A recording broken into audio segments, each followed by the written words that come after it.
Problem number 34. Girl Scout cookies are 50 calories each. There are 5 left in the box. The total calories consumed, C, is a function of the number of cookies you eat, E.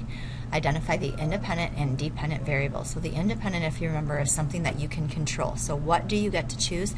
You get to eat the number, you get to choose the number of cookies you eat. So I'm just going to put number of cookies. And then what's dependent depends on how many cookies we eat, and what depends on the number of cookies we eat is the calories consumed. So I'm just going to put total calories for that one. We should not use any numbers in those because they're variables. Right, then it says to make a table of values for odd numbers in the domain. I'm going to come up here, and instead of x and y this time, I'm going to put E and C. But if you put x and y, that probably would be okay.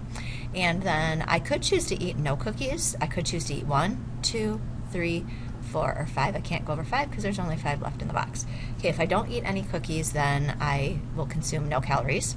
If I can eat 1 cookie, since each cookie is 50 calories, I'll have 50 calories. 2 would be 100, 3 would be 150, 4 would be 200, and 5 would be 250.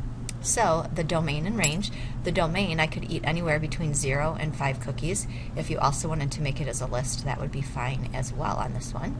And then the range, I would consume anywhere between 0 and 250. And again, we could list it if we wanted to. And then the question, it says, does the situation represent a function, why or why not?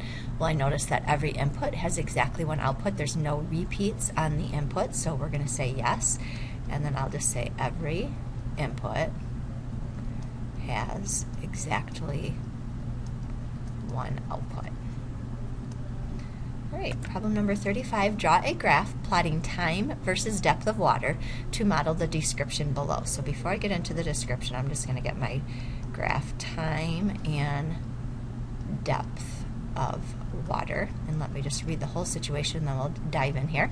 Okay, the plug is put into the bath, the tap is turned on, then off. Hugo gets in, Hugo's larger brother Tom gets in, Hugo and Tom play with their toys, Hugo gets out, and the plug is pulled out, but Tom keeps playing. Okay, the plug is put in the bath, which means the water's going to start making the tub get deep, so it's kind of at a constant rate.